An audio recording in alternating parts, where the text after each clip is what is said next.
देश दुनिया च बसते पंजाबियों को खुशामदीद। मैं हरजिंदर सिंह रंधावा, तुम देख रहे हो पंजाब टेलीविजन और मेरे नाल ने सीनियर पत्रकार राजीव भास्कर। स्वागत है भास्कर साहब। धन्यवाद रंधावा जी। कदे सुनिया करते सा कि पॉलिटिक्स के भी कुछ एथिक्स होंदे ने, सियासत के भी कुछ म्यार होंदे आ, लेकिन इन्हीं दिनी जिस तरह की दिलचस्पी सियासत दे विच लोकां दी बन रही है, इत्थे कुछ अजीब तरह के वरतारे नजर आ रहे हैं। अज बाजवा भरावां वल्लों साफ सिद्धा हमला किया गया अपने सियासी शरीकां ते। तृप्त रजिंदर बाजवे अगे चुनौती रखती गई कि दूजिਆਂ ਨੂੰ आसान ਹੁੰਦਾ है समझाउणा, जे जुरत आ ਤਾਂ ਆਪਣੇ ਪੁੱਤ ਨੂੰ ਜ਼ਿਲ੍ਹਾ ਪਰਿਸ਼ਦ ਦੀ ਚੇਅਰਮੈਨੀ ਤੋਂ ਪਾਸੇ ਕਰੋ। ਨਾਲ ਹੀ ਸੁਖ ਸਰਕਾਰੀਆ ਨੂੰ ਕਹਿਤਾ ਕਿ ਆਪਣੇ ਭਤੀਜੇ ਦਲਰਾਜ ਨੂੰ ਵੀ ਹਟਾਓ ਜਿਹੜੇ ਅੰਮ੍ਰਿਤਸਰ ਜ਼ਿਲ੍ਹਾ ਪਰਿਸ਼ਦ ਦੇ ਚੇਅਰਮੈਨ ਆ। ਤੇ ਤੀਜੇ ਜਾਖੜ ਸਾਹਿਬ ਜਿਹੜੇ ਕਹਿੰਦੇ ਸੀ ਇਹ ਗੱਲ ਨਹੀਂ ਚੰਗੀ, ਇਹ ਲੋਕ ਸਹਿੰਦੇ ਨੇ, ਇਹਨਾਂ ਨੂੰ ਥਾਣੇਦਾਰੀਆਂ ਦੀ ਕੀ ਲੋੜ ਹੈ। ਉਹਨਾਂ ਨੂੰ ਵੀ ਕਿਹਾ ਗਿਆ ਕਿ ਤੁਹਾਡਾ ਭਤੀਜਾ ਇੱਕ ਵੱਡੇ ਕਮਿਸ਼ਨ ਦਾ ਚੇਅਰਮੈਨ ਹੈ ਕੈਬਨਿਟ ਰੈਂਕ 'ਚ। ਆਓ ਜ਼ਰਾ ਸਿਆਸੀ ਨੈਤਿਕਤਾ ਨੂੰ ਜਿਹੜਾ ਸਾਹਮਣੇ ਰੱਖੀਏ ਤੇ ਅਖਲਾਕ ਦੀ ਗੱਲ ਕਰੀਏ। ਹੁਣ ਚੁਣੌਤੀ ਦਿਲਚਸਪ ਆ, ਇਸ ਹਮਾਮ 'ਚ ਸਾਰੇ ਨੰਗੇ ਆ, ਹਮਾਮ 'ਚ ਸਾਰੇ ਨੰਗੇ ਆ, ਨੰਗ ਵੇਖਣ ਹੀ ਵਾਲਾ ਹੈ। ਉਧਰ ਬਿਕਰਮ ਸਿੰਘ ਮਜੀਠੀਆ ਨੇ ਪ੍ਰੈਸ ਕਾਨਫਰੰਸ ਕਰਕੇ ਇਹ ਕਹਿਤਾ ਇਹ ਇਸੇ ਹਫਤੇ 'ਚ ਜਾਂ ਅਗਲੇ ਹਫਤੇ 'ਚ ਬਾਦਲਾਂ ਨੂੰ ਅੰਦਰ ਦੇਣ ਨੂੰ ਫਿਰਦੇ ਆ। ਇਹ ਗਾਂਧੀ ਪਰਿਵਾਰ ਦੇ ਵਿੱਚ ਪੁਰਾਣੀ ਰੂਹ ਆ ਗਈ ਇੰਦਰਾ ਵਾਲੀ। ਸਵਾਲ ਇਹ ਆ ਕਿ ਸੱਚਮੁੱਚ ਕੈਪਟਨ ਅਮਰਿੰਦਰ ਸਿੰਘ ਇਸ ਸਥਿਤੀ 'ਚ ਨੇ ਕਿ ਉਹ ਬਾਦਲਕਿਆਂ ਨੂੰ ਫੜ ਕੇ ਅੰਦਰ ਦੇ ਦੇਣਗੇ ਜਾਂ ਸਿਆਸੀ ਡਰਾਮਾ ਅਜੇ ਹਾਈ ਵੋਲਟੇਜ ਰਹੂਗਾ। ਇਸ ਤੋਂ ਅੱਗੇ ਜੇ ਇੱਕ ਪਾਲੀ ਤੁਰਦੇ ਆ ਤੇ ਕਿਸਾਨ ਜਥੇਬੰਦੀਆਂ ਆਪਣਾ ਰੰਗ ਸਰੂਪ ਸਾਫ਼ ਕਰ ਰਹੀਆਂ ਨੇ। ਇੱਕ ਰੌਲਾ ਪੈਂਦਾ ਰਿਹਾ ਕਿ ਰਾਜੇਵਾਲ ਦਾ ਚਿਹਰਾ ਆਮ ਆਦਮੀ ਪਾਰਟੀ ਦੀ ਨਜ਼ਰ 'ਚ ਆ, ਔਰ ਜਿਹੜੀ ਗੱਲ ਉਹਨਾਂ ਨੇ ਕਿਹਾ ਸੀ ਕਿ ਵਧੀਆ ਸਿੱਖ ਚਿਹਰਾ ਦੇਾਂਗੇ ਰਾਜੇਵਾਲ ਹੋ ਸਕਦੇ ਆ, ਅੱਜ ਰਾਜੇਵਾਲ ਨੇ ਸਾਫ਼ ਕਰਤਾ ਕਿ ਇਹ ਨਹੀਂ ਗੱਲ ਬਣਨੀ। ਮੈਂ ਤਾਂ ਸਾਲ ਤੋਂ ਉਹਨਾਂ ਦੇ ਛੋਟੇ ਵਰਕਰ ਕਿਸੇ ਨੂੰ ਵੀ ਨਹੀਂ ਮਿਲਿਆ, ਨਾਲੇ ਸਾਡਾ ਪਹਿਲਾ ਏਜੰਡਾ ਸਾਡੀ ਇਹ ਲੜਾਈ ਆ। ਸਵਾਲ ਇਹ ਆ ਜੀ, ਜੇ 2022 ਨੂੰ ਭਾਸਕਰ ਸਾਹਿਬ 8 ਮਹੀਨੇ ਆ ਤੇ 8 ਮਹੀਨੇ ਪਹਿਲਾਂ ਜਿਹੜਾ ਰੰਗ ਇੰਜ ਲੱਗਦਾ ਜਿਵੇਂ ਹੁਣੇ ਹੀ ਸਿਆਸਤ ਹੋਣ ਵਾਲੀ ਆ, ਹੁਣੇ ਹੀ ਇਲੈਕਸ਼ਨ 'ਚ ਜਾਣ ਵਾਲੇ ਆ। ਸਭ ਤੋਂ ਪਹਿਲਾਂ ਜਿਹੜਾ ਸਵਾਲ ਖੜਾ ਕਰਤਾ ਬਾਜਵੇ ਭਰਾਵਾਂ ਵੱਲੋਂ, ਉਹਨਾਂ ਦੇ ਪੁੱਤਰ ਅਰਜਨ ਵੱਲੋਂ, ਇਸ ਐਥਿਕਸ ਨੂੰ ਕੀ ਕਵਾਂਗੇ? ਸਿਆਸਤ ਵਿੱਚ ਇਹਦੀ ਕੋਈ ਵੈਲਿਊ, ਇਹਦੀ ਕੋਈ ਸੰਭਾਵਨਾ ਬਣਦੀ ਆ? ਹੁਣ ਸੁਖ ਸਰਕਾਰੀਆ ਔਰ ਜਾਖੜ, ਸੁਨੀਲ ਜਾਖੜ ਇਹ ਕਹਿਣਗੇ ਕਿ ਜਿਵੇਂ ਇਹਨਾਂ ਨੇ ਛੱਡੀ ਉਹ ਵੀ ਛੱਡ ਦੇਣ। ਪੰਜਾਬ ਦੇ ਲੋਕਾਂ ਨੂੰ ਕੁਝ ਰਾਹਤ ਮਿਲੇ। ਲੰਬੀਆਂ ਲੰਬੀਆਂ ਸਕਾਟਸ, 3-3 ਗੱਡੀਆਂ ਇੱਕ ਗੱਡੀ ਦੇ ਨਾਲ ਚੱਲਦੀਆਂ ਨੇ, ਔਰ ਖਾਸ ਤੌਰ ਤੇ ਸਰਕਾਰੀ ਗੱਡੀਆਂ ਵੀ ਅੱਜ ਕੱਲ ਨਹੀਂ ਲੈਂਦੇ। ਕਹਿੰਦੇ ਗੱਡੀ ਕਰੋੜ ਦੀ 'ਚ ਚੱਲਣਾ ਹੈ ਤੇ ਤੇਲ ਜਿਹੜਾ ਵਾ ਭਾਵੇਂ ਉਹ ਜਿੰਨਾ ਮਰਜ਼ੀ ਪੀ ਜੇ, ਉਹ ਲੋਕਾਂ ਦੇ ਖੂਨ ਪਸੀਨੇ ਦੀ ਕਮਾਈ 'ਚੋਂ ਲੈਣਾ ਹੈ। ਕੀ ਕਹਿੰਦੇ ਹੋ ਰੰਧਾਵਾ ਜੀ? ਤੁਸੀਂ ਬਿਲਕੁਲ ਇਹ ਗੱਲ ਜਿਹੜੀ ਕੀਤੀ ਹੈ ਕਿ ਇਹ ਲੜਾਈ ਸ਼ੁਰੂ ਹੋਈ ਸੀਗੀ ਦੋ ਵਿਧਾਇਕਾਂ ਦੇ ਕਾਕਿਆਂ ਨੂੰ ਤਰਸ ਦੇ ਆਧਾਰ ਤੇ ਨੌਕਰੀ ਦੇਣ ਦੀ। ਜਦ ਗੱਲ ਤਰਸ ਦੀ ਹੁੰਦੀ ਹੈ ਨਾ, ਤੇ ਉਹਦੇ ਵਿੱਚ ਤਰਸ ਨਜ਼ਰ ਵੀ ਆਉਣਾ ਚਾਹੀਦਾ ਹੈ, ਕਿਉਂਕਿ ਉਸ ਤਰਸ ਵਾਲੀ ਗੱਲ ਇਹਨਾਂ ਫੈਸਲਿਆਂ ਦੇ ਵਿੱਚ ਕਿਸੇ ਵੀ ਜਗ੍ਹਾ ਨਜ਼ਰ ਨਹੀਂ ਆਈ।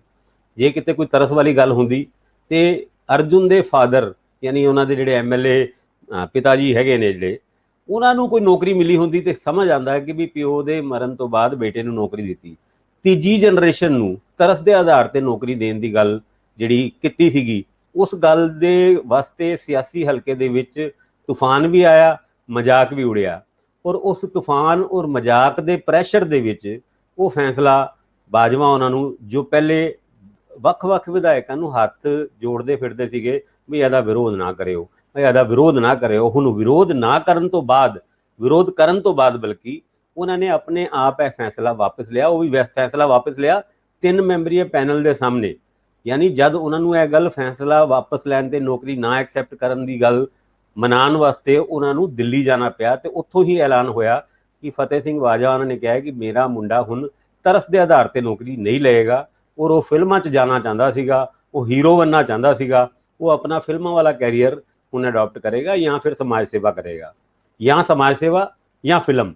ਤੁਸੀਂ ਦੇਖੋ ਕੰਟਰਾਡਿਕਸ਼ਨ ਕਿੰਨੀ ਜ਼ਬਰਦਸਤ ਹੈਗੀ ਹੈ। ਬਿਲਕੁਲ। ਬਾਕੀ ਉਹਨਾਂ ਨੇ ਇਸ ਗੱਲ ਨੂੰ ਕਹਿੰਦੇ ਹੋਏ ਇੱਕ ਹੋਰ ਵੀ ਗੱਲ ਕਹੀ ਕਿ ਜਿਹੜੇ ਜਾਖੜ ਸਾਹਿਬ ਨੇ, ਸੁਖ ਸਰਕਾਰੀਆ ਨੇ, ਤ੍ਰਿਪਤ ਰਜਿੰਦਰ ਬਾਜਵਾ ਨੇ, ਇਹ ਤੇ 3 ਦੇ ਉਹਨਾਂ ਨੇ ਨਾਂ ਇਸ ਕਰਕੇ ਲਏ ਕਿ ਇਹਨਾਂ ਨੇ ਪੁਰਜੋਰ ਤਰੀਕੇ ਨਾਲ ਇਸ ਗੱਲ ਦਾ ਵਿਰੋਧ ਕੀਤਾ ਸੀਗਾ। ਬਾਕੀ ਏਦਾਂ ਦੇ ਨਾਂ ਬਹੁਤ ਸਾਰੇ ਨੇ ਕਾਂਗਰਸ ਦੇ ਵਿੱਚ ਵੀ ਔਰ ਦੂਜੀ ਪਾਰਟੀਆਂ ਦੇ ਵਿੱਚ ਵੀ, ਜਿਹਦੇ ਵਿੱਚ ਆਪਣੇ ਮੁੰਡਿਆਂ ਨੂੰ, ਆਪਣੇ ਕਾਕਿਆਂ ਨੂੰ ਸੈੱਟ ਕਰਨ ਵਾਸਤੇ ਕਈ ਰੂਲ ਇੱਧਰ ਉੱਧਰ ਕੀਤੇ ਗਏ ਸੀਗੇ। ਔਰ ਇਸ ਵਾਰ ਜਦ ਰੂਲ ਇੱਧਰ ਉੱਧਰ ਕਰਨ ਦੀ ਕੋਸ਼ਿਸ਼ ਕੀਤੀ ਗਈ ਤੇ ਸ਼ੋਰ ਮਚ ਗਿਆ, ਔਰ ਸ਼ੋਰ ਦੇ ਕਰਕੇ ਹੁਣ ਸ਼ੋਰ ਵਾਰੀ ਹੈਗੀ ਹੈ ਬਾਜਵੇ ਉਹਨਾਂ ਦੀ ਵਜਾਉਣ ਦੀ ਕਿ ਵੀ ਕਿਉਂ ਨਾ ਜਿਹੜੇ ਜਾਖੜ ਹੋਣਾ ਹੈ ਉਹ ਵੀ ਆਪਣੇ ਭਤੀਜੇ ਨੂੰ, ਆਪਣੇ ਮੁੰਡੇ ਨੂੰ ਜਾਂ ਹੋਰ ਕਿਸੇ ਰਿਸ਼ਤੇਦਾਰ ਨੂੰ ਜਿਹੜੀ ਚੇਅਰਮੈਨੀਆਂ ਦਵਾ ਕੇ ਖੁਸ਼ ਹੁੰਦੇ ਸੀਗੇ, ਕਿਉਂ ਨਹੀਂ ਉਹ ਚੇਅਰਮੈਨੀਆਂ ਤੋਂ ਰਿਜ਼ਾਈਨ ਕਰਾਉਂਦੇ। ਤ੍ਰਿਪਤ ਰਜਿੰਦਰ ਬਾਜਵਾ ਉਹਨਾਂ ਨੂੰ, ਜ਼ਿਲ੍ਹਾ ਪਰਿਸ਼ਦ ਦਾ ਚੇਅਰਮੈਨ ਉਹਨਾਂ ਦਾ ਮੁੰਡਾ ਹੈਗਾ, ਉਹ ਕਿਹਾ ਕਿ ਵੀ ਹੁਣ ਤੇ ਗੱਲ ਤੇ ਤਾਂ ਬਣੂਗੀ ਜੇ ਤੁਸੀਂ ਆਹ ਚੇਅਰਮੈਨੀਆਂ ਵੀ ਵਾਪਸ ਲਓ। ਇਹ ਗੱਲ ਤੇ ਖਲੇਰਾ ਤੇ ਹੋਰ ਪੈ ਗਿਆ। ਕੈਪਟਨ ਸਾਹਿਬ ਨੇ ਦੋ ਬੰਦਿਆਂ ਨੂੰ ਕਮਾਉਣ ਵਾਸਤੇ, ਦੋ ਬੰਦਿਆਂ ਨੂੰ ਆਪਣੇ ਖੇਮੇ ਦੇ ਵਿੱਚ ਰਲਾਉਣ ਵਾਸਤੇ ਇਹ ਫੈਸਲਾ ਲਿਆ ਸੀਗਾ, ਪਰ 2 ਆਏ 5 ਚਲੇ ਗਏ।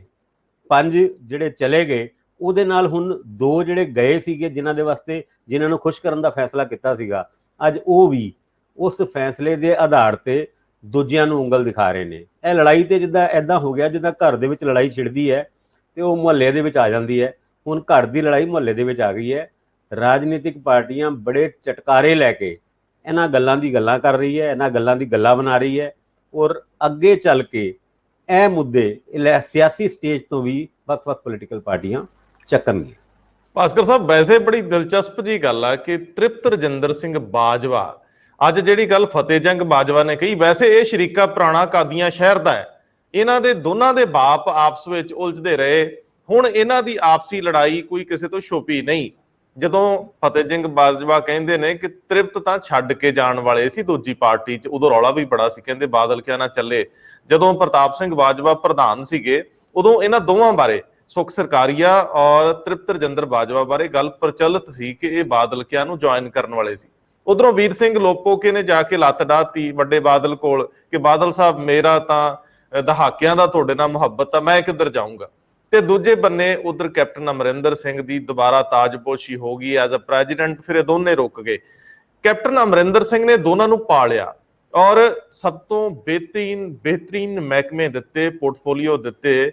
ਔਰ ਜੇ ਹੁਣ ਤੁਸੀਂ ਅੱਜ ਦੇ ਦਿਨ 'ਚ ਦੇਖਦੇ ਹੋ ਤਾਂ ਆ ਲੜਾਈ ਪੈਣ ਤੋਂ ਪਹਿਲਾਂ ਤੱਕ ਤ੍ਰਿਪਤ ਰਜਿੰਦਰ ਸਿੰਘ ਬਾਜਵਾ ਇੱਕ ਤਰ੍ਹਾਂ ਨਾਲ ਦੂਜੇ ਮੁੱਖ ਮੰਤਰੀ ਸੀਗੇ, ਕਿਉਂਕਿ ਕੈਪਟਨ ਅਮਰਿੰਦਰ ਸਿੰਘ ਦੀਆਂ ਸਾਰੀਆਂ ਫਸੀਆਂ ਨਿਬੇੜਨ ਤ੍ਰਿਪਤ ਰਜਿੰਦਰ ਬਾਜਵਾ ਹੀ ਜਾਂਦੇ ਸੀ। ਬਰਗਾੜੀ ਮਾਮਲਿਆਂ ਤੋਂ ਲੈ ਕੇ ਸਿੱਧੂ ਦੇ ਘਰ ਜਾਣ ਤੱਕ, ਜਿੱਥੇ ਅੰਮ੍ਰਿਤਸਰ ਵਾਲੇ ਘਰ 'ਚ ਲੜਾਈ ਪਈ ਸੀ ਜਿਸ ਦਿਨ ਮੇਅਰ ਦੀ ਤਾਜਪੋਸ਼ੀ ਸੀ, ਉਹ ਸਾਰੇ ਦੇ ਸਾਰੇ ਮਸਲੇ ਤ੍ਰਿਪਤ ਤੇ ਛੱਡ ਦਿੰਦੇ ਸੀ। ਤ੍ਰਿਪਤ ਰਜਿੰਦਰ ਸਿੰਘ ਬਾਜਵਾ ਯੂ ਟਰਨ ਮਾਰ ਕੇ ਕੈਪਟਨ ਖੇਮੇ ਚੋਂ ਬਾਹਰ ਹੀ ਨਹੀਂ ਜਾਂਦੇ। ਕੈਪਟਨ ਖੇਮੇ ਦਾ ਇੰਨਾ ਜ਼ਬਰਦਸਤ ਵਿਰੋਧ ਕਰਦੇ ਆ। ਹੁਣ ਸੁਣਿਆ ਕੈਪਟਨ ਸਾਹਿਬ ਦੇ ਮਨ ਤੇ ਇੰਨਾ ਭਾਰ ਪੈ ਗਿਆ। ਸੁਖ ਸਰਕਾਰੀਆ ਨੂੰ ਲੈ ਕੇ ਵੀ ਇਸੇ ਤਰ੍ਹਾਂ ਦੀ ਗੱਲ ਸੀ। ਪਿਛਲੀ ਗਵਰਨਮੈਂਟ ਦੇ ਵਿੱਚ ਇਹਨਾਂ ਨੂੰ ਕਾਫੀ ਅਹਿਮ, ਖਾਸ ਤੌਰ ਤੇ ਮੰਡੀਕਰਨ ਬੋਰਡ ਦਾ ਚੇਅਰਮੈਨ ਲਾ ਕੇ ਰੱਖਿਆ ਸੀ ਕੈਬਨਿਟ ਦੇ ਰੈਂਕ ਦੇ ਵਿੱਚ। ਹੁਣ ਸਥਿਤੀ ਇਹ ਹੈ ਕਿ ਫਤਿਹ ਜੰਗ ਬਾਜਵਾ ਨੇ ਲੜਾਈ ਖੋਲਤੀ। ਅਖੇ ਤ੍ਰਿਪਤ ਦਾ, ਸੁਖ ਸਰਕਾਰੀਆ ਤੇ ਜਾਖੜ ਦਾ ਵਿਰੋਧ ਮੇਰੇ ਮੁੰਡੇ ਦੀ ਅਹੁਦੇ ਨੂੰ ਲੈ ਕੇ ਨਹੀਂਗਾ, ਇਹ ਵਿਰੋਧ ਕੈਪਟਨ ਅਮਰਿੰਦਰ ਸਿੰਘ ਦਾ ਵਿਰੋਧ ਆ। ਉਹ ਸਪੈਸੀਫਿਕਲੀ ਇਹ ਗੱਲ ਜ਼ੋਰ ਦੇ ਕੇ ਕਹਿੰਦੇ ਆ ਕਿ ਵਿਰੋਧ ਮੇਰਾ ਨਹੀਂ ਜਾਂ ਮੇਰੇ ਮੁੰਡੇ ਅਰਜੁਨ ਦਾ ਨਹੀਂ, ਵਿਰੋਧ ਤਾਂ ਕੈਪਟਨ ਅਮਰਿੰਦਰ ਸਿੰਘ ਦਾ ਇਹਨਾਂ ਨੇ ਕੀਤਾ ਹੈ। ਸੋ ਸਵਾਲ ਇਹ ਆ, ਲੀਕ ਖਿੱਚੀ ਗਈ, ਹੁਣ ਪਾੜ ਡੂੰਘੇ ਹੋ ਗਏ। ਜਿਹੜੇ ਆਪਣੇ ਸੀ ਉਹ ਬਗਾਨੇ ਹੋ ਗਏ, ਜਿਹੜੇ ਬਗਾਨੇ ਸੀ ਪ੍ਰਤਾਪ ਬਾਜਵੇ ਦਾ ਖੇਮਾ ਉਹ ਕੈਪਟਨ ਦੀ ਹਾਂ 'ਚ ਹਾਂ ਮਿਲਾ ਰਿਹਾ। ਸੋ ਸਵਾਲ ਦਿਲਚਸਪ ਦੌਰ 'ਚ ਦਾਖਲ ਹੋ ਗਿਆ ਕਿ ਅਗਲੇ ਦਿਨਾਂ ਦੀ ਰਾਜਨੀਤੀ ਜਦੋਂ ਕੈਪਟਨ ਅਮਰਿੰਦਰ ਸਿੰਘ ਉਥੋਂ ਭਾਰ ਲੈ ਕੇ ਆ ਗਏ ਆ, ਉਹ ਪ੍ਰਸ਼ਨ ਲੈ ਕੇ ਆ ਗਿਆ ਕਿ ਜਾ ਕੇ ਹੱਲ ਕਰਕੇ ਦੱਸੋ। ਉਵੇਂ ਹੀ ਆ ਜਿਵੇਂ ਔਖਾ ਸਵਾਲ ਜਾਂ ਔਖੀ ਪ੍ਰੀਖਿਆ ਪੈ ਜੇ ਜਿਹਦੇ ਚੋਂ ਪਾਸ ਹੋਣ ਦੀ ਸੰਭਾਵਨਾ ਨਾ ਦੇ ਬਰਾਬਰ ਹੋਵੇ। ਕੈਪਟਨ ਅਮਰਿੰਦਰ ਸਿੰਘ ਲਈ ਸ਼ਾਇਦ 1 ਮਹੀਨਾ 1.5 ਮਹੀਨਾ ਭਾਰੀ ਪੈਣ ਵਾਲਾ ਹੈ। ਜਾਂ ਕੁਝ ਕਰੋ ਨਹੀਂ ਤਾਂ ਮਰੋ। ਰੰਧਾਵਾ ਜੀ, ਕੈਪਟਨ ਸਾਹਿਬ ਪਰਸੋਂ ਤੱਕ ਇਹ ਵਾਅਦੇ ਕਰਦੇ ਸੀਗੇ ਕਿ ਮੈਂ 485 ਯਾਨੀ 500 ਵਿੱਚੋਂ 485 ਵਾਅਦੇ ਮੈਨੀਫੈਸਟੋ ਦੇ ਵਿੱਚ ਜਿਹੜੇ ਕੀਤੇ ਗਏ ਸੀ ਉਹ ਅਸੀਂ ਪੂਰੇ ਕਰਤੇ। ਤੇ ਹੁਣ 12 13 15 ਬਚੇ ਨੇ, ਉਹ ਮੈਂ ਆਈ ਬਸ 10 ਮਿੰਟ ਜਾਂ 2 ਮਹੀਨੇ ਦੀ ਗੱਲ ਹੈਗੀ ਹੈ, ਆਪਾਂ ਕਰ ਦੇਣੇ। ਪਰ ਜਿਹੜੇ 18 ਮੁੱਦੇ ਹਾਈ ਕਮਾਨ ਨੇ ਉਹਨਾਂ ਦੇ ਬਸਤੇ 'ਚ ਪਾ ਕੇ ਪੰਜਾਬ ਭੇਜੇ ਨੇ ਉਹ ਬੜੇ ਭਾਰੀ ਨੇ। ਉਹ ਤੁਹਾਨੂੰ ਦੇਖਿਆ ਹੋਏਗਾ ਕਿ ਜਦ ਦਿੱਲੀ ਪੱਤਰਕਾਰਾਂ ਨੇ ਉਹਨਾਂ ਨੂੰ ਕਪੂਰਥਲਾ ਹਾਊਸ ਤੋਂ ਨਿਕਲਦੇ ਹੋਏ ਰੋਕਣ ਦੀ ਕੋਸ਼ਿਸ਼ ਕੀਤੀ ਤੇ ਬਸਤਾ ਇੰਨਾ ਭਾਰੀ ਸੀਗਾ ਉਹਨਾਂ ਨੇ ਧੌਣ ਤੱਕ ਨਹੀਂ ਮੋੜੀ, ਔਰ ਉਹ ਸਿੱਧਾ ਆਪਣੇ ਹੈਲੀਕਾਪਟਰ ਤੇ ਗਏ ਤੇ ਸਿੱਧਾ ਚੰਡੀਗੜ੍ਹ ਆ ਕੇ ਰੁਕੇ। ਹਜੇ ਜੁਰਾਬਾਂ ਵੀ ਨਹੀਂ ਲਾਈ ਸੀਗੀ। ਉਹ ਬੋਝ, ਉਹ ਗੱਲਾਂ ਉਹ ਦਿੱਲੀ ਤੋਂ ਹਰੀਸ਼ ਰਾਵਤ ਨੇ ਅਨਾਉਂਸ ਕਰਤੀਆਂ ਕਿ ਵੀ ਆਹ ਜਿਹੜੇ 18 ਪੁਆਇੰਟ ਹੈ ਜਾਂ ਜਿਹੜੇ ਮੁੱਦਿਆਂ ਦੇ ਉੱਤੇ ਕੈਪਟਨ ਸਾਹਿਬ ਨੂੰ ਕਿਹਾ ਹੈ ਕਿ ਛੇਤੀ ਕਿਤੇ ਪ੍ਰੈਸ ਕਾਨਫਰੰਸ ਕਰਕੇ ਉਹ ਲੋਕਾਂ ਨੂੰ ਦੱਸੋ ਕਿ ਤੁਹਾਡਾ ਬਲੂਪ੍ਰਿੰਟ ਕੀ ਹੈ, ਤੁਸੀਂ ਇਹਨਾਂ ਮੁੱਦਿਆਂ ਦੇ ਉੱਤੇ ਕੀ ਐਕਸ਼ਨ ਲਓਗੇ, ਕਿੱਦਾਂ ਲਓਗੇ, ਕਿੱਦਾਂ ਕਰੋਗੇ। ਮੈਨੂੰ ਇਹ ਲੱਗਦਾ ਹੈ ਕਿ ਬੜਾ ਮੁਸ਼ਕਿਲ ਹੈਗਾ ਕੈਪਟਨ ਸਾਹਿਬ ਵਾਸਤੇ। ਉਹ ਜਿਹੜੇ 485 ਯਾਨੀ ਤਕਰੀਬਨ 95% ਆਪਣਾ ਪੇਪਰ ਕਰਕੇ ਬੈਠੇ ਹੋਏ ਸੀ, ਤੇ ਉਸ ਤੋਂ ਬਾਅਦ out of the syllabus 10-18 question ਹੋਰ ਆ ਗਏ, ਔਰ ਉਹ ਵੀ ਤੁਹਾਨੂੰ 6 ਮਹੀਨੇ ਯਾਨੀ ਅਗਰ 6 ਮਹੀਨੇ ਨੂੰ 3 ਘੰਟੇ ਦੇ ਪੇਪਰ ਦੇ ਵਿੱਚ ਤਬਦੀਲ ਕਰਕੇ ਦੇਖੋ ਤੇ 10 ਮਿੰਟ ਵਿੱਚ ਹੀ ਕਰਨੇ ਨੇ। 10 ਮਹੀਨੇ ਦੇ ਵਿੱਚ 10 ਮਿੰਟ ਦੇ ਵਿੱਚ 18 ਕੁਐਸਚਨ, ਉਹ ਵੀ ਜਿਹੜੇ ਆਊਟ ਆਫ ਸਿਲੇਬਸ ਆਏ ਨੇ, ਯਾਨੀ ਜਿਹੜੇ ਸਵਾਲਾਂ ਦਾ ਹੱਲ ਉਹ ਕਰਕੇ ਬੈਠੇ ਸੀਗੇ, ਉਹਨਾਂ ਸਵਾਲਾਂ ਨੂੰ ਦੂਸਰੇ ਤਰੀਕੇ ਨਾਲ ਹੱਲ ਕਰਨ ਵਾਸਤੇ ਕਿਹਾ ਜਾ ਰਿਹਾ ਹੈ। ਇੱਥੇ ਇੱਕ ਗੱਲ ਬੜੀ ਇੰਪੋਰਟੈਂਟ ਹੈ, ਜਿਹੜੇ 4 ਮੁੱਦੇ ਹੈਗੇ ਨੇ, ਉਹ ਖਾਸ ਕਰਕੇ ਇੱਕ ਬੇਅਦਬੀਆਂ ਦਾ ਮੁੱਦਾ ਕਿ ਜੀ ਇਸ ਮੁੱਦੇ ਨੂੰ ਹੱਲ ਕਰੋ। ਦੂਜਾ ਮੁੱਦਾ ਹੈਗਾ ਮਾਈਨਿੰਗ ਜਾਂ ਟਰਾਂਸਪੋਰਟ ਮਾਫੀਆ ਦਾ ਮੁੱਦਾ, ਬਈ ਇਸ ਮੁੱਦੇ ਦੇ ਉੱਤੇ ਐਕਸ਼ਨ ਟੇਕਨ ਰਿਪੋਰਟ ਦਿਖਾਓ ਵੀ ਤੁਸੀਂ ਕੀ ਕਰ ਰਹੇ ਹੋ। ਤੀਜਾ ਜਿਹੜਾ ਮੁੱਦਾ ਸੀਗਾ ਉਹ ਸੀਗਾ ਜਿਹੜੇ ਡਰੱਗ ਦੇ ਮੁੱਦੇ ਦੇ ਉੱਤੇ ਜਿਹੜੇ ਬੰਦ ਲਿਫਾਫੇ ਪਏ ਨੇ। ਯਾਨੀ ਇਹ ਮੁੱਦੇ ਇਦਾਂ ਦੇ ਹੈਗੇ ਆ, ਕੈਪਟਨ ਸਾਹਿਬ ਨੇ 4.5 ਸਾਲ ਲਾਏ ਇਹਨਾਂ ਮੁੱਦਿਆਂ ਨੂੰ ਦਰੀ ਦੇ ਥੱਲੇ ਪਾਉਣ ਵਾਸਤੇ। ਹੁਣ ਉਹ ਦਰੀ ਥੱਲੋਂ ਉਹੀ ਮੁੱਦੇ ਕੱਢ ਕੇ ਉਹਨਾਂ ਦੇ ਉੱਤੇ ਲੌਜੀਕਲ ਕਨਕਲੂਜਨ ਤੇ ਜਾਣ ਦੀ ਗੱਲ ਜਾਂ ਮੰਗ ਹਾਈ ਕਮਾਨ ਕਰ ਰਹੀ ਹੈ। ਹੁਣ ਉਹ ਮੰਗ ਕੀ ਹੈ? ਪਬਲਿਕ ਪਰਸੈਪਸ਼ਨ ਦੇ ਵਿੱਚ ਇਹੀ ਕੈਪਟਨ ਅਮਰਿੰਦਰ ਸਿੰਘ 2017 ਤੋਂ ਪਹਿਲੇ ਜਦ ਚੋਣ ਕੈਂਪੇਨ ਦੇ ਵਿੱਚ ਇਹ ਗੱਲ ਬਾਹਾਂ ਚੱਕ ਕੇ ਕਹਿੰਦੇ ਸੀ, ਮੈਂ ਬੇਅਦਬੀਆਂ ਦੇ ਮੁੱਦੇ ਤੇ ਇਨਵੈਸਟੀਗੇਸ਼ਨ ਕਰਕੇ ਆ ਬਾਦਲਾਂ ਨੂੰ ਅੰਦਰ ਕਰਾਂਗਾ, ਮੈਨੂੰ ਪਤਾ ਹੈ ਬਾਦਲ ਇਹਦੇ ਮਗਰ ਹੈਗੇ ਨੇ। ਅੱਜ ਇਹੀ ਸਵਾਲ ਉਹੀ ਵੀਡੀਓ ਦਿਖਾ ਕੇ ਜਦ ਉਹਨਾਂ ਨੂੰ ਪੁੱਛਦੇ ਆ ਤੇ ਕਹਿੰਦੇ ਜਦ ਤੱਕ ਕੋਈ ਸਬੂਤ ਨਾ ਹੋਏ ਤੇ ਮੈਂ ਕਿਹਦੇ ਖਿਲਾਫ ਕੀ ਐਕਸ਼ਨ ਲੈ ਲਾਂ। ਇਹੀ ਡਰੱਗ ਦੇ ਮੁੱਦੇ ਤੇ ਆਪਣੀ ਪਹਿਲੀ ਪ੍ਰੈਸ ਕਾਨਫਰੰਸ ਜਦ ਜਲੰਧਰ ਆਏ ਸੀਗੇ, ਜਦ ਉਹਨਾਂ ਨੇ ਕਿਹਾ ਕਿ ਵੀ ਤੁਸੀਂ ਡਰੱਗ ਦੇ ਮੁੱਦੇ ਤੇ ਐਕਸ਼ਨ ਲਓਗੇ, ਕਹਿੰਦੇ ਜਦ ਤੱਕ ਮੇਰੇ ਕੋਲ ਕੋਈ ਸਬੂਤ ਨਹੀਂ ਹੋਏਗਾ ਤੇ ਮੈਂ ਕਿੱਦਾਂ ਐਕਸ਼ਨ ਲੈ ਸਕਦਾ। ਜਦ ਉਹਨਾਂ ਨੂੰ ਪੁੱਛਿਆ ਗਿਆ ਤੁਸੀਂ ਉਹਨਾਂ ਨੂੰ ਕਲੀਨ ਚਿੱਟ ਦੇ ਰਹੇ ਹੋ, ਤੇ ਇੱਕ ਤਰੀਕੇ ਨਾਲ ਕਹਿੰਦੇ ਤੁਹਾਡੇ ਕੋਲ ਕੋਈ ਸਬੂਤ ਹੈਗੇ ਆ ਤੇ ਤੁਸੀਂ ਸਾਨੂੰ ਦਿਓ, ਅਸੀਂ ਐਕਸ਼ਨ ਲਵਾਂਗੇ। ਅਗਲੇ ਦਿਨ ਜਦ ਖਬਰ ਛਪੀ ਕਿ ਕਲੀਨ ਚਿੱਟ ਦੇਤੀ, ਤੇ ਨਾਲ ਦੇ ਨਾਲ ਕੈਪਟਨ ਸਾਹਿਬ ਨੇ ਇਸ ਗੱਲ ਨੂੰ ਰੂਲ ਆਊਟ ਕੀਤਾ ਵੀ ਹਜੇ ਕੋਈ ਮੈਂ ਕਲੀਨ ਚਿੱਟ ਨਹੀਂ ਦਿੱਤੀ। ਪਰ ਉਹ ਕਲੀਨ ਚਿੱਟ ਦੇਣਾ ਵਾਪਸ ਲੈਣਾ, ਇਸ ਦੌਰ ਦੇ ਵਿੱਚ 4.5 ਸਾਲ ਨਿਕਲ ਗਏ, 2.5 ਸਾਲ ਤੋਂ ਵੱਧ ਉਹ ਲਿਫਾਫਾ ਅੱਜ ਤੱਕ ਬੰਦ ਪਿਆ। ਉਹਦੇ ਉੱਤੇ ਕਿਸੇ ਨੇ ਨਹੀਂ ਪੁੱਛਿਆ ਸਿਵਾਏ ਸਿੱਧੂ ਉਹਨਾਂ ਦੇ ਕਿ ਵੀ ਕੀ ਐਕਸ਼ਨ ਲਿਆ। ਹੁਣ ਉਹ ਲਿਫਾਫਾ ਖੋਲਣਾ ਪੈਣਾ ਹੈ, ਨਾ ਕੇਵਲ ਖੋਲਣਾ ਪੈਣਾ ਹੈ, ਖੋਲ ਕੇ ਐਕਸ਼ਨ ਵੀ ਲੈਣਾ ਪੈਣਾ ਹੈ। ਔਰ ਐਕਸ਼ਨ ਲੈਣ ਵਾਸਤੇ ਕੋਰਟਾਂ ਦੇ ਚੱਕਰ ਵੀ ਕੱਟਣੇ ਪੈਣੇ ਹੈ। ਔਰ ਜਦ ਕੋਈ ਸਿੱਟਾ ਜੋ ਇੱਕ ਪਰਸੈਪਸ਼ਨ ਬਣੀ ਹੋਈ ਹੈ ਕੈਪਟਨ ਸਾਹਿਬ ਦੀ ਕਿ ਉਹ ਬਾਦਲਾਂ ਨਾਲ ਰਲੇ ਹੋਏ ਨੇ, ਉਸ ਪਰਸੈਪਸ਼ਨ ਦੇ ਹਿਸਾਬ ਨਾਲ ਕੋਈ ਨਤੀਜਾ ਨਹੀਂ ਨਿਕਲਦਾ, ਤਾਂ ਵੀ ਉਹ ਸਵਾਲ ਜਿਹੜੇ ਹਾਈ ਕਮਾਨ ਨੇ ਇਹਨਾਂ ਨੂੰ ਦਿੱਤੇ ਨੇ 18 ਮੁੱਦੇ, ਔਰ ਜਿਹੜਾ ਜਵਾਬ ਹੈਗਾ ਉਸ ਸਵਾਲ ਦਾ, ਉਹ ਅਗਰ ਆਨਸਰ ਬੁੱਕ ਦੇ ਵਿੱਚ ਮੈਚ ਨਹੀਂ ਕਰਦਾ ਕਿ ਵੀ ਜਿੰਨੇ ਜੋ ਸਿੱਟੇ ਉਹ ਚਾਹੁੰਦੇ ਨੇ ਜਾਂ ਜੋ ਸਿੱਟੇ ਇਹਨਾਂ ਨੇ ਸਿਆਸੀ ਸਟੇਜਾਂ ਤੋਂ ਅਨਾਉਂਸ ਕੀਤੇ ਸੀਗੇ, ਜੇ ਉੱਦਾਂ ਦੇ ਸਿੱਟੇ ਨਹੀਂ ਨਿਕਲਦੇ ਤਾਂ ਉਸ ਇਨਵੈਸਟੀਗੇਸ਼ਨ ਦੇ ਉੱਤੇ ਵੀ ਕਾਫੀ ਕਿੰਤੂ ਪਰੰਤੂ ਲੱਗ ਜਾਏਗਾ। ਸਵਾਲ ਇਸ ਕਰਕੇ ਔਖੇ ਨਹੀਂ ਸੀਗੇ, ਪਰ ਹੁਣ ਜਦ ਲਾਸਟ ਦੇ 6 ਮਹੀਨੇ ਜਦ ਬਚੇ ਨੇ, ਇਹਨਾਂ ਸਵਾਲਾਂ ਦਾ, ਇਹਨਾਂ ਇਨਵੈਸਟੀਗੇਸ਼ਨਾਂ ਦਾ ਹੱਲ ਲੱਭਣਾ ਕਰਨਾ ਬਹੁਤ ਔਖਾ ਹੈਗਾ ਕੈਪਟਨ ਸਾਹਿਬ ਵਾਸਤੇ। ਔਰ ਕੈਪਟਨ ਸਾਹਿਬ ਨੂੰ ਵੀ ਇਹ ਪਤਾ ਹੈ ਕਿ ਬਈ ਹੁਣ ਤੇ ਬਹੁਤ ਕੰਮ ਖਰਾਬ ਹੋ ਗਿਆ। 10 ਦਿਨ ਦੇ ਵਿੱਚ ਪ੍ਰਧਾਨ ਵੀ ਲੱਗਣਾ ਹੈ, ਉਹ ਪ੍ਰਧਾਨ ਕੌਣ ਲੱਗਦਾ ਹੈ, ਉਸ ਪ੍ਰਧਾਨ ਨੇ ਇਹਨਾਂ ਦੇ ਉੱਤੇ ਕਿੰਨਾ ਕੁ ਪੈਣਾ ਹੈ। ਔਰ CCTV ਕੈਮਰੇ ਜਿੱਦਾਂ ਕੋਈ ਨਿਗਰਾਨੀ ਦੇ ਵਿੱਚ ਕੋਈ ਕੰਮ ਕਰਦਾ ਹੈ, ਇੱਦਾਂ ਦੇ ਹਾਲਾਤ ਹੋ ਗਏ ਕਿ ਹਾਈ ਕਮਾਂਡ ਨੇ CCTV ਕੈਮਰੇ ਇਹਨਾਂ ਦੇ ਉੱਤੇ ਲਾਤੇ ਨੇ ਵੀ ਦੱਸੋ ਤੁਸੀਂ ਕਰੋਗੇ ਕੀ। ਜਾਂ ਜਦੋਂ ਵੀ ਇੱਧਰ ਉੱਧਰ ਹਿਲਦੇ ਨੇ, ਕੋਈ ਨਕਲ ਮਾਰਨ ਦੀ ਕੋਸ਼ਿਸ਼ ਕਰਦੇ ਨੇ, ਤੇ ਉੱਥੋਂ ਅਲਾਰਮ ਆ ਜਾਂਦਾ ਹੈ ਵੀ ਨਾ, ਹੁਣ ਇਹਨਾਂ ਸਵਾਲਾਂ ਦੇ ਹੱਲ ਤੁਸੀਂ ਆਪ ਕਰੋ, ਇੱਧਰ ਉੱਧਰ ਪੁੱਛਣ ਦੀ ਲੋੜ ਨਹੀਂ, ਨਾ ਕਿਸੇ ਨਾਲ ਰਲਣ ਦੀ ਲੋੜ ਹੈ। ਸਵਾਲ ਤੇ ਬੜੇ ਔਖੇ ਨੇ। ਸਵਾਲ ਇਸ ਤੋਂ ਅਗਲਾ ਹੈ ਕਿ ਕੱਲ ਗੁਰਜੀਤ ਸਿੰਘ ਔਜਲਾ ਜਿਹੜੇ ਮੈਂਬਰ ਪਾਰਲੀਮੈਂਟ ਅੰਮ੍ਰਿਤਸਰ ਤੋਂ ਨੇ, ਉਹਨਾਂ ਨੇ ਵੀ ਪ੍ਰੈਸ ਵਿੱਚ ਸੁਨੀਲ ਜਾਖੜ ਦੇ ਉਸ ਸਵਾਲ ਤੇ ਟਿੱਪਣੀ ਕੀਤੀ ਸੀ, ਜਿੱਥੇ ਉਹਨਾਂ ਨੇ ਕਿਹਾ ਸੀ ਕੁਝ ਨਵੇਂ ਸਲਾਹਕਾਰ ਅੱਜ ਕੱਲ ਕੈਪਟਨ ਸਾਹਿਬ ਤੋਂ ਗਲਤ ਫੈਸਲੇ ਕਰਾ ਰਹੇ ਆ, ਤੇ ਉਹ ਆਪਣੇ ਆਪ ਹੀ ਗੁਰਜੀਤ ਸਿੰਘ ਔਜਲਾ ਦੇ ਖੇਮੇ 'ਚ ਜਾਂ ਪਾਲੇ 'ਚ ਬਾਲ ਚਲੇਗੀ। ਕਹਿੰਦੇ ਜੀ ਅੱਜ ਕੱਲ ਤਾਂ ਅਸੀਂ ਐ, ਪਰ 4 ਸਾਲ ਕੌਣ ਸੀਗੇ? ਜਾਖੜ ਸਾਹਿਬ ਤੇ ਬਾਕੀ ਲੋਕ ਜਿਹੜੇ ਇਲਜ਼ਾਮ ਲਾ ਰਹੇ ਆ, 4 ਸਾਲ ਤੋਂ ਤਾਂ ਉਹੀ ਸਲਾਹਕਾਰ ਸੀਗੇ। ਸੋ ਇਹ ਵੀ ਅੱਜ ਕੱਲ ਬੜਾ ਰਫੜ ਪਿਆ ਹੈ ਕਿ ਕੈਪਟਨ ਦੇ ਪਹਿਲਾਂ ਕੌਣ ਨੇੜੇ ਸੀ ਤੇ ਹੁਣ ਕੌਣ ਨੇੜੇ ਆ। ਜਾਖੜ ਸਾਹਿਬ ਨੂੰ ਵੀ ਉਲਟੀ ਪੈ ਰਹੀ ਆ, ਹਾਲਾਂਕਿ ਜਾਖੜ ਸਾਹਿਬ ਦੀ ਜਿਹੜੀ ਆਪਣੀ ਚੇਅਰ ਆ ਉਹ ਕੋਈ ਸੇਫ ਨਹੀਂ। ਅਗਲੇ ਦਿਨਾਂ ਦੇ ਵਿੱਚ ਇਹ ਜਿਹੜਾ ਸੰਗਠਨ 'ਚ ਫੇਰ ਬਦਲਾ ਉਹ ਲਾਜ਼ਮ ਹੈ, ਉਹ ਤੋਂ ਬਚਿਆ ਜਾ ਹੀ ਨਹੀਂ ਸਕਦਾ ਕਿਉਂਕਿ ਬੜੀ ਦੇਰ ਤੋਂ ਡਿਓ ਸੀਗਾ। ਨਾਲ ਦੀ ਨਾਲ ਅੱਜ ਬਿਕਰਮ ਸਿੰਘ ਮਜੀਠੀਆ ਪ੍ਰੈਸ ਕਾਨਫਰੰਸ ਕਰਦੇ ਨੇ, ਉਹ ਕਹਿੰਦੇ ਨੇ ਕਿ ਉੱਥੋਂ ਕਹਿਤਾ ਗਿਆ ਕਿ ਹੁਣ ਬਾਦਲ ਕਿਆਂ ਨੂੰ ਫੜ ਕੇ ਅੰਦਰ ਦਿਓ ਹੀ ਦਿਓ। ਇਹ ਡਰ ਅਕਾਲੀ ਦਲ ਦਾ ਹੈ, ਇਹ ਪਹਿਲਾਂ ਤੋਂ ਜਿਹਨੂੰ ਕਹਿੰਦੇ ਆ ਪੂਰਵ ਨਿਰਧਾਰਤ ਰੌਲਾ ਰੱਪਾ ਹੈ। ਸਵਾਲ ਇਹ ਉੱਠਦਾ ਹੈ ਕਿ ਆਖਰ ਕੋਈ ਕਿਸੇ ਨੂੰ ਫੜ ਕੇ ਅੰਦਰ ਕਿਵੇਂ ਦੇ ਸਕਦਾ, ਜਾਂ ਅੰਦਰ ਦੇ ਡਰ ਜਿਹੜੇ ਆ ਉਹ ਪਹਿਲਾਂ ਹੀ ਛਾਲਾਂ ਮਾਰਨ ਲੱਗ ਪੈਂਦੇ ਆ। ਇਹ ਵੀ ਭਾਸਕਰ ਸਾਹਿਬ ਟਿੱਪਣੀ ਦਿਲਚਸਪ ਹੋਊਗੀ ਕਿ ਅਕਾਲੀਆਂ ਨੂੰ ਕੀ ਜ਼ਰੂਰਤ ਪੈ ਗਈ, ਉਹ ਪਹਿਲਾਂ ਹੀ ਕੱਪੜਿਆਂ ਤੋਂ ਬਾਹਰ ਹੋ ਗਏ। ਨਹੀਂ, ਜਦ ਤੁਸੀਂ ਸਿੱਧੂ ਉਹਨਾਂ ਦੀ ਪ੍ਰੈਸ ਕਾਨਫਰੰਸ ਦੇਖੋ, ਉਹਦੇ ਵਿੱਚ ਭਾਵੇਂ ਉਹ ਭੋਲੇ ਦੀ ਦਿੱਤੀ ਹੋਈ ਸਟੇਟਮੈਂਟ ਦਾ ਜ਼ਿਕਰ ਕਰਦੇ ਨੇ, ਸੱਤਾ ਪਿੰਡੀ ਕਈਆਂ ਦੇ ਨਾਂ ਲੈਂਦੇ ਨੇ, ਉਹ ਡਾਇਰੈਕਟਲੀ ਕਨੈਕਟਡ ਉਸ ਪੋਲੀਟੀਸ਼ੀਅਨ ਦੇ ਨਾਲ ਨੇ ਜਿਨ੍ਹਾਂ ਨੂੰ ਇਹ ਕਹਿੰਦੇ ਨੇ ਵੀ ਉਹਨਾਂ ਨੂੰ ਅੰਦਰ ਦਿਓ। ਦੂਜੇ ਪਾਸੇ ਬੇਅਦਬੀਆਂ ਦੇ ਮੁੱਦੇ ਦੇ ਉੱਤੇ ਉਹ ਇਹ ਕਹਿੰਦੇ ਨੇ ਕਿ ਵੀ ਸਾਰੇ ਇੰਡੀਕੇਸ਼ਨ ਇੱਕ ਵਾਰ ਇੱਕ ਤਰਫ ਹੀ ਜਾ ਰਹੇ ਸੀਗੇ, ਪਰ ਜਾਣਬੁੱਝ ਕੇ ਉਸ ਇਨਵੈਸਟੀਗੇਸ਼ਨ ਨੂੰ ਇੱਕ ਪਾਸੇ ਕੀਤਾ, ਕਿਉਂਕਿ ਕੁੰਵਰ ਵਿਜੇ ਪ੍ਰਤਾਪ ਦੀ ਜਿਹੜੀ SIT ਸੀ ਉਹਦੇ ਵਿੱਚ ਜਾਣਬੁੱਝ ਕੇ ਬਹੁਤ ਸਾਰੇ ਹੋਲ ਰੱਖੇ ਗਏ। ਉਹ ਹੁਣ ਕੁੰਵਰ ਵਿਜੇ ਪ੍ਰਤਾਪ ਉਹਨਾਂ ਨੇ ਰੱਖੇ ਸੀਗੇ ਜਾਂ ਉਹ ਰਖਵਾਏ ਗਏ ਸੀ। ਜਿੱਦਾਂ 4 ਉਹਦੇ ਵਿੱਚ ਜਿਹੜੇ ਸਿੱਟ ਦੇ ਮੈਂਬਰ ਸੀਗੇ, 5 ਵਿੱਚੋਂ ਉਹਨਾਂ ਨੇ ਜਿਹੜੀ ਚਲਾਨ ਪੇਸ਼ ਕੀਤਾ ਸੀਗਾ ਉਹਦੇ ਉੱਤੇ ਸਾਈਨ ਨਹੀਂ ਕੀਤੇ ਸੀਗੇ, ਜਦ ਕਿ ਇਸ ਮੁੱਦੇ ਦੇ ਉੱਤੇ ਕੈਪਟਨ ਅਮਰਿੰਦਰ ਸਿੰਘ ਉਹਨਾਂ ਬਹੁਤੇ ਸੀਰੀਅਸ ਹੁੰਦੇ ਤੇ ਉਹਨਾਂ 4 ਅਫਸਰਾਂ ਨੂੰ ਬੁਲਾ ਕੇ ਕਿਹਾ ਜਾ ਸਕਦਾ ਸੀਗਾ ਵੀ ਤੁਸੀਂ ਇਹਦੇ 'ਚ ਸਾਈਨ ਕਰੋ, ਜੇ ਨਹੀਂ ਸਾਈਨ ਕਰਨੇ ਤੇ ਤੁਸੀਂ ਸਿੱਟ ਤੋਂ ਅਲੱਗ ਹੋ ਜਾਓ, ਪਰ ਇਦਾਂ ਦਾ ਕੁਝ ਵੀ ਨਹੀਂ ਹੋਇਆ।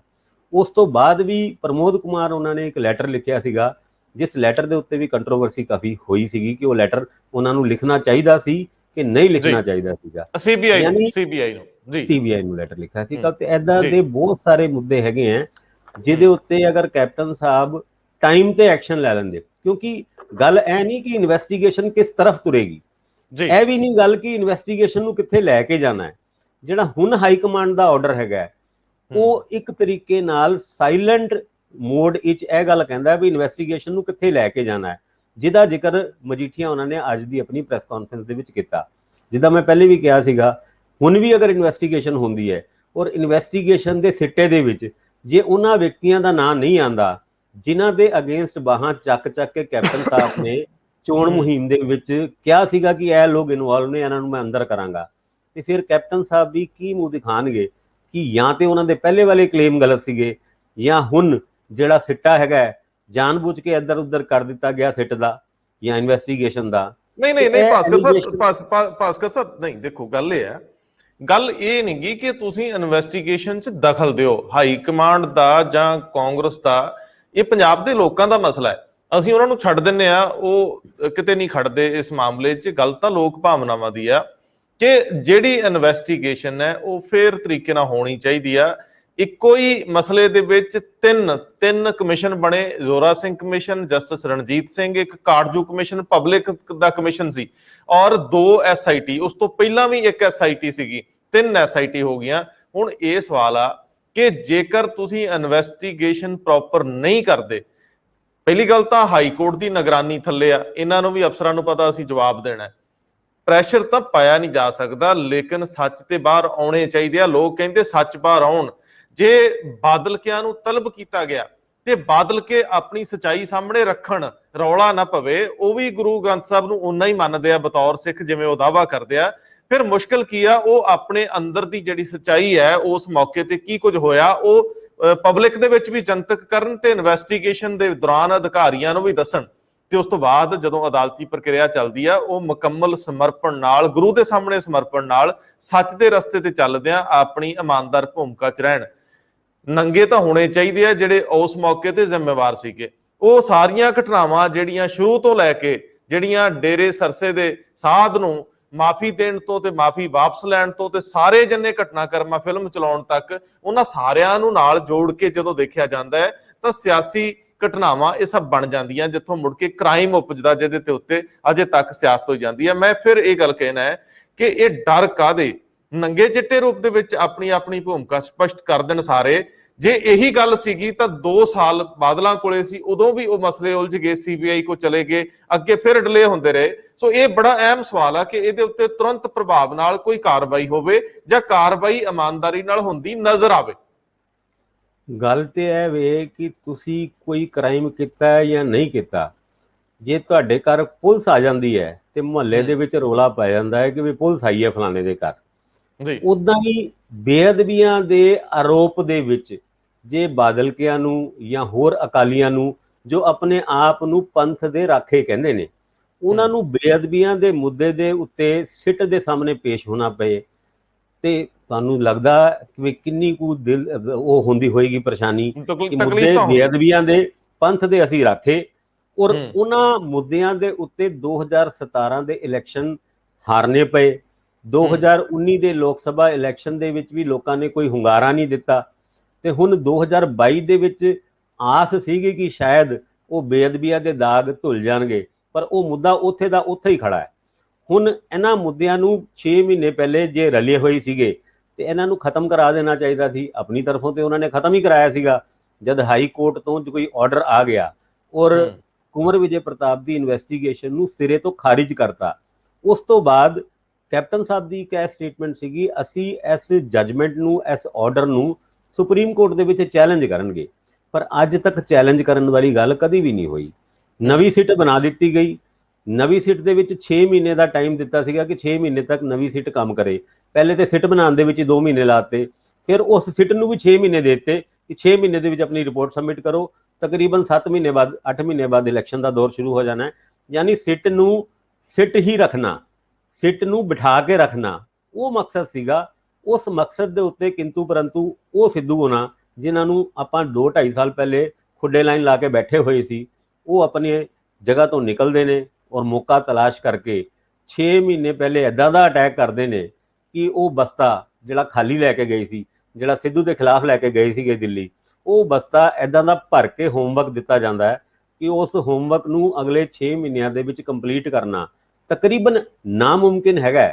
ਔਰ ਨਾਮੁਮਕਿਨ ਦੇ ਵਿੱਚ ਜਦ ਉਹ ਤਕੜੀ ਦੇ ਵਿੱਚ ਤੋਲਿਆ ਜਾਏਗਾ ਕਿ ਬਾਦਲ ਸਾਹਿਬ ਜਾਂ ਕੈਪਟਨ ਸਾਹਿਬ ਨੇ ਜਿਹੜੇ 485 ਵਾਅਦੇ ਪੂਰੇ ਕੀਤੇ ਨੇ ਔਰ ਜਿਹੜੇ 18 ਵਾਅਦੇ ਪੂਰੇ ਨਹੀਂ ਕੀਤੇ, ਤੇ ਸ਼ਾਇਦ ਜਿਸ ਤਕੜੀ ਕਰਕੇ ਸਾਰਾ ਖੇਡ ਹੋਇਆ ਉਸ ਤਕੜੀ ਦੇ ਵਿੱਚ ਨਾ ਕੀਤੇ ਹੋਏ ਵਾਅਦੇ ਉਹ ਕਾਫੀ ਉੱਤੇ ਹੋ ਜਾਣਗੇ ਔਰ ਜਿਹੜੇ ਵਾਅਦੇ 485 ਕੀਤੇ ਹੋਏ ਨੇ ਉਹ ਪਾਈਆ 1.5 ਗ੍ਰਾਮ ਇਦਾਂ ਦੇ ਹੀ ਰਹਿ ਜਾਣਗੇ।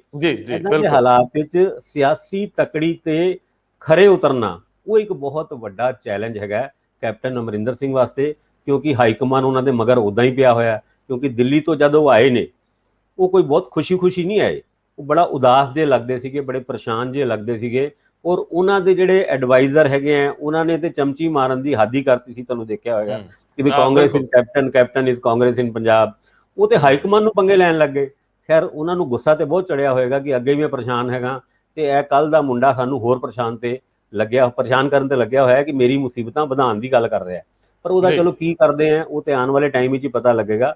ਪਰ ਫਿਲਹਾਲ ਕੈਪਟਨ ਸਾਹਿਬ ਦੀ ਮੁਸੀਬਤਾਂ ਤੇ ਵਧੀਆ ਹੋਈਆਂ।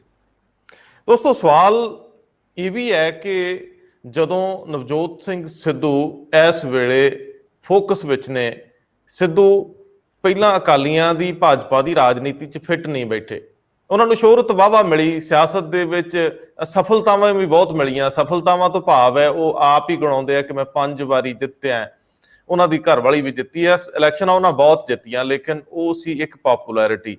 ਹੁਣ ਅਮੂਮਨ ਇਹ ਸੋਚਿਆ ਜਾਂਦਾ ਕਿ ਅਸੀਂ ਸਿੱਧੂ ਨੂੰ ਲੈ ਕੇ ਕ੍ਰਿਟਿਸਾਈਜ਼ ਕਰਦੇ ਹਾਂ, ਆਲੋਚਨਾ ਕਰਦੇ ਹਾਂ, ਲੇਕਿਨ ਨਹੀਂ, ਸਿੱਧੂ ਦੇ ਅੰਦਰ ਜਜ਼ਬਾ ਹੈ, ਮਾਦਾ ਹੈ ਕੁਝ ਕਰਨ ਦਾ। ਸਵਾਲ ਇਹ ਹੈ ਕਿ ਜਿਹੜੀਆਂ ਧਿਰਾਂ ਇੰਨੇ ਸਾਲਾਂ ਤੋਂ, ਦਹਾਕਿਆਂ ਤੋਂ ਇਸ ਖਿੱਤੇ ਨੂੰ ਵਫਾ ਨਹੀਂ ਕਰ ਸਕੀਆਂ, ਉਹ ਸਿੱਧੂ ਦੀ ਹਾਜ਼ਰੀ ਨਾਲ ਕਿਵੇਂ ਬਦਲ ਜਾਣਗੀਆਂ, ਜਿਨ੍ਹਾਂ ਦੀ ਕੁੰਡੀ, ਜਿਨ੍ਹਾਂ ਦੀ ਤਾਰ ਕਿਤੇ ਹੋਰ ਹਿਲਦੀ ਹੈ।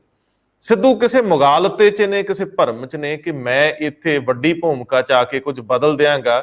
ਮੈਨੂੰ ਲੱਗਦਾ ਕਿ ਚੰਦ ਇੱਕ ਨਿੱਜੀ ਰੰਜਿਸ਼ਾਂ ਤੋਂ ਇਲਾਵਾ ਸਿੱਧੂ ਕੋਲ ਕਰਨ ਲਈ ਬਹੁਤਾ ਕੁਝ ਹੋਣਾ ਨਹੀਂ, ਕਿਉਂਕਿ ਇੱਥੇ ਫ੍ਰੀ ਹੈਂਡ ਕਿਸੇ ਨੂੰ ਦਿੱਤਾ ਨਹੀਂ ਜਾਂਦਾ। ਹਾਈ ਕਮਾਂਡ ਕਲਚਰ ਕਿਸੇ ਨੂੰ ਵੀ ਇੰਨਾ ਉੱਭਰਨ ਨਹੀਂ ਦਿੰਦਾ ਕਿ ਉਹਨਾਂ ਲਈ ਇੱਕ ਥ੍ਰੈਟ ਬਣ ਜਾਏ, ਖਤਰਾ ਬਣ ਜਾਏ। ਸੋ ਸਿੱਧੂ ਕੋਲੋਂ ਸਾਡੀ ਡਿਮਾਂਡ ਇੰਨੀ ਹੈ ਕਿ ਜੇ ਭਰਾਵਾ ਤੇਰੇ ਅੰਦਰ, ਤੇਰੇ ਸੀਨੇ 'ਚ ਦਿਲ ਧੜਕਦਾ ਇਸ ਖਿੱਤੇ ਲਈ, ਇੱਥੋਂ ਦੀ ਪਬਲਿਕ ਲਈ, ਤਾਂ ਫਿਰ ਕੋਈ ਮੁਸ਼ਕਲ ਨਹੀਂ, ਇੱਕ ਖੇਤਰੀ ਪਾਰਟੀ, ਇੱਥੋਂ ਦੇ ਲੋਕਾਂ ਦੀ ਪਾਰਟੀ, ਇੱਥੋਂ ਦੇ ਲੋਕਾਂ ਦਾ ਸੰਗਠਨ ਬਣਾ। ਡਰਦਾ ਕਾਹਤੋਂ ਹੈ? ਡਰ ਕਿਸੇ ਨੂੰ ਵੀ ਨਾ ਹੋਵੇ ਜਦੋਂ ਪਤਾ ਹੈ ਕਿ ਇਹਦੇ ਚੋਂ ਕੁਝ ਮਲਾਈ ਨਹੀਂ ਖਾਣੀ, ਇਹਦੇ ਚੋਂ ਕੁਝ ਕੱਢਣਾ ਨਹੀਂ। ਫਿਰ ਅਸਫਲ ਹੋਣ ਦੇ ਡਰ ਤਾਂ ਮੁੱਕ ਹੀ ਜਾਂਦੇ ਆ। ਫਿਰ ਨੱਕ ਦੀ ਸੇਧ ਨੂੰ ਤੁਰਨਾ ਹੁੰਦਾ ਹੈ, ਬਜਾਏ ਇਹਦੇ ਕਿ ਅਸੀਂ ਕਿਸੇ ਵੱਲ ਦੇਖੀਏ ਕਿ ਉਹ ਸਾਨੂੰ ਕੁਝ ਦੇਵੇ ਤੇ ਅਸੀਂ ਇੰਨੇ ਜੋਗੇ ਹੋਈਏ ਕਿ એનર્ਜੀ ਲੈ ਕੇ ਤੁਰੀਏ। ਕਿਉਂ ਨਹੀਂ ਆਪਣੀ એનર્ਜੀ ਆਪ ਇਕੱਠੀ ਕਰਦਾ ਜਦੋਂ ਲੋਕ ਉਹਦੇ ਨਾਲ ਨੇ। 2-3 ਸਾਲ ਤੋਂ ਸਿੱਧੂ ਨੂੰ ਪੋਪੂਲੈਰਿਟੀ ਬਹੁਤ ਮਿਲੀ ਆ, ਲੋਕ ਕਹਿੰਦੇ ਤੁਰ, ਅਸੀਂ ਤੇਰੇ ਨਾਲ ਆ। ਮੈਂ ਸਾਫ਼ ਲਫ਼ਜ਼ਾਂ ਦੇ ਵਿੱਚ ਸਿੱਧੂ ਨੂੰ ਕਹਿੰਦਾ ਰਿਹਾ ਸਦਾ ਕਿ ਸਿੱਧੂ ਸਾਹਿਬ ਜੇ ਤੁਰਨਾ ਹੈ ਤਾਂ ਫਿਰ ਜਿੰਨੇ ਵੀ ਅੰਦਰਲੇ ਸ਼ੰਕੇ ਨੇ ਨਿਵਰਤ ਕਰ ਦਿਓ। ਤੁਸੀਂ ਕਹਿੰਦੇ ਹੋ ਮੈਂ ਹਮੇਸ਼ਾ ਫੈਸਲਾ ਸੋਚ ਸਮਝ ਕੇ ਕਰਦਾ, ਫਿਰ ਮੈਂ ਪਿਛਾਂਹ ਨਹੀਂ ਮੁੜਦਾ। ਇਸ ਵਾਰੀ ਲੋਕਾਂ ਦੇ ਹਿੱਤ 'ਚ ਫੈਸਲਾ ਕਰੋ। ਇੱਥੋਂ ਦੀ ਖਿੱਤੇ ਦੀ ਰਾਜਨੀਤੀ ਨੂੰ ਬਦਲਣ ਦਾ ਦਮ ਭਰੋ। ਇਸ ਰਾਜਨੀਤੀ ਨੂੰ ਜਿੰਨੇ ਲਗਭਗ 50 ਸਾਲਾਂ ਅੱਧੀ ਸਦੀ 'ਚ ਫੈਲੀ ਹੋਈ ਰਾਜਨੀਤੀ ਇੱਕੋ ਵਰਗੀ ਆ। ਸੋ ਜਦੋਂ ਤੋਂ ਅਸੀਂ ਇਹਨੂੰ ਇਵੇਂ ਦੇਖਦੇ ਆਏ ਆ, ਜੇ ਕੋਈ ਨਹੀਂ ਬਦਲ ਸਕਿਆ, ਇੱਥੇ ਬਹੁਤ ਵੱਡੇ ਵੱਡੇ ਮਹਾਂਪੁਰਸ਼ ਵੀ ਹੋ ਕੇ ਚਲੇ ਗਏ, ਫਿਰ ਸਿੱਧੂ ਕਿਹਦੇ ਪਾਣੀ ਹਾਰ ਨੇ। ਸਿੱਧੂ ਨੂੰ ਚਾਹੀਦਾ ਕਿ ਉਹ ਨਿੱਜੀ ਵਿਅਕਤੀਗਤ ਕੋਈ ਸੰਗਠਨ ਬਣਾ ਕੇ ਅੱਗੇ ਤੁਰੇ ਤੇ ਉਹ ਕੁਝ ਬਦਲਣ ਦੇ ਸਮਰੱਥ ਹੋ ਸਕਦਾ ਹੈ। ਜੇ ਉਹ ਕਿਸੇ ਨਾਲ ਨੈਗੋਸੀਏਸ਼ਨ 'ਚ ਵੀ ਆਊਗਾ ਤੇ ਉਹ ਆਪਣੀ ਸਮਰੱਥਾ ਨਾਲ ਆਪਣੀ ਗੱਲ ਮਨਵਾਉਣ ਦੇ ਕਾਬਿਲ ਹੋਊਗਾ। ਅੱਜ ਤੱਕ ਸਿੱਧੂ ਸਿਰਫ ਇੱਕ ਆਈਡੀਓਲੋਜੀ ਨਾਲ, ਇੱਕ ਵਿਚਾਰ ਨਾਲ, ਇੱਕ ਚਿਹਰੇ ਨਾਲ ਤੁਰ ਰਿਹਾ। ਸਿੱਧੂ ਨੂੰ ਵੱਡੇ ਹੋਣਾ ਪਊਗਾ ਲੋਕਾਂ ਦੇ ਸਾਥ ਸਹਿਯੋਗ ਨਾਲ। ਬਲਬੀਰ ਸਿੰਘ ਰਾਜੇਵਾਲ ਦੀ ਅਸੀਂ ਜ਼ਿਕਰ ਕੀਤਾ ਸੀ। ਬਲਬੀਰ ਸਿੰਘ ਰਾਜੇਵਾਲ ਨੇ ਉਹਦਾ ਖੰਡਨ ਕਰਤਾ, ਜਿਹੜੀ ਅਫਵਾਹ ਸੀ ਕਿ ਉਹ ਆਮ ਆਦਮੀ ਪਾਰਟੀ ਦਾ ਚਿਹਰਾ ਹੋ ਸਕਦੇ ਆ। ਜਦੋਂ ਦਾ ਕੇਜਰੀਵਾਲ ਨੇ ਸਿੱਖ ਚਿਹਰਾ ਕਿਹਾ, ਦੋ ਲੋਕਾਂ ਵੱਲ ਨਜ਼ਰ ਜਾਂਦੀ, ਇੱਕ ਸਿੱਧੂ ਵੱਲ, ਦੂਜੀ ਰਾਜੇਵਾਲ ਵੱਲ, ਕਿ ਸੁਹਿਰਦ ਸਿੱਖ ਚਿਹਰਾ ਜਿਹਨੂੰ ਦੇਖ ਕੇ ਤੁਹਾਨੂੰ ਚੰਗਾ ਲੱਗੂਗਾ। ਸੋ ਰਾਜੇਵਾਲ ਨੇ ਆਪਣੇ ਜਿਹੜੇ ਪਲੇਟਫਾਰਮ ਆ ਉਹਨਾਂ ਦਾ, ਕਿਸਾਨ ਮੋਰਚੇ ਦਾ, ਉਹਦੇ ਤੋਂ ਸਾਫ਼ ਕਰਤਾ ਹੈ ਸਾਡੀ ਪਹਿਲੀ ਲੜਾਈ ਜਿਹੜੀ ਹੈ ਉਹ ਇਹ ਹੈ ਕਿਸਾਨੀ ਵਾਲੀ। ਉਸ ਤੋਂ ਬਾਅਦ ਕਿਸੇ ਚੀਜ਼ ਬਾਰੇ ਸੋਚਿਆ ਜਾਵੇ ਇਹ ਅਗਲੀ ਗੱਲ ਆ। ਲੇਕਿਨ ਰਾਜੇਵਾਲ ਨੇ ਸਥਿਤੀ ਸਪਸ਼ਟ ਕਰਦਿਆਂ ਆਮ ਆਦਮੀ ਪਾਰਟੀ ਲਈ ਇੱਕ ਤਰ੍ਹਾਂ ਨਾਲ ਇਹ ਰਸਤਾ ਬਲੌਕ ਕਰਤਾ ਹੈ। ਲੇਕਿਨ ਸਿੱਧੂ ਦਾ ਚਿਹਰਾ ਅਜੇ ਵੀ ਉਹਨਾਂ ਲਈ ਇੱਕ ਜਿਹੜਾ ਰੌਲਾ ਹੈ ਉਹਦਾ ਬਾਇਸ ਹੈ। ਸੋ ਸਵਾਲ ਤਾਂ ਇਹ ਹੈ ਭਾਸਕਰ ਸਾਹਿਬ ਕਿ ਰਾਜਨੀਤੀ ਦਿਲਚਸਪ ਹੋ ਗਈ ਆ, ਸਵੇਰੇ ਸ਼ਾਮ ਹੁਣ ਦੇਖਣਾ ਪੈਂਦਾ ਕਿ ਹੁਣ ਨਵੀਂ ਚਾਲ ਕਿਹਨੇ ਚੱਲੀ ਤੇ ਕਿੱਧਰ ਨੂੰ ਚੱਲੀ। ਇਹ ਦਿਲਚਸਪੀਆਂ ਬਣੀਆਂ ਰਹਿਣਗੀਆਂ ਜਿੰਨਾ ਚਿਰ 2022 ਦੀ ਇਲੈਕਸ਼ਨ ਨਹੀਂ ਆਉਂਦੀ। ਫਿਰ ਸਭ ਠੰਡੇ ਹੋ ਜਾਣਗੇ, 2-3 ਸਾਲ ਰਵਾਂ ਹੋ ਕੇ ਤੁਰਦੇ ਰਹਿਣਗੇ, ਗੱਡੀਆਂ ਝੂਟਦੇ ਰਹਿਣਗੇ, ਅਸੀਂ ਵੀ ਆਪਣੇ ਕੰਮੀ ਕਾਜੀ ਲੱਗੇ ਰਵਾਂਗੇ। ਫਿਰ ਜਾਗਾਂਗੇ ਜਦੋਂ ਇੰਜ ਲੱਗਿਆ ਹੋਰ 50,000 ਲੱਖ ਕਰੋੜ ਦਾ ਕਰਜ਼ਾ ਚੜ ਗਿਆ। ਬਹੁਤ ਮਿਹਰਬਾਨੀ, ਬਹੁਤ ਧੰਨਵਾਦ। ਧੰਨਵਾਦ ਜੀ।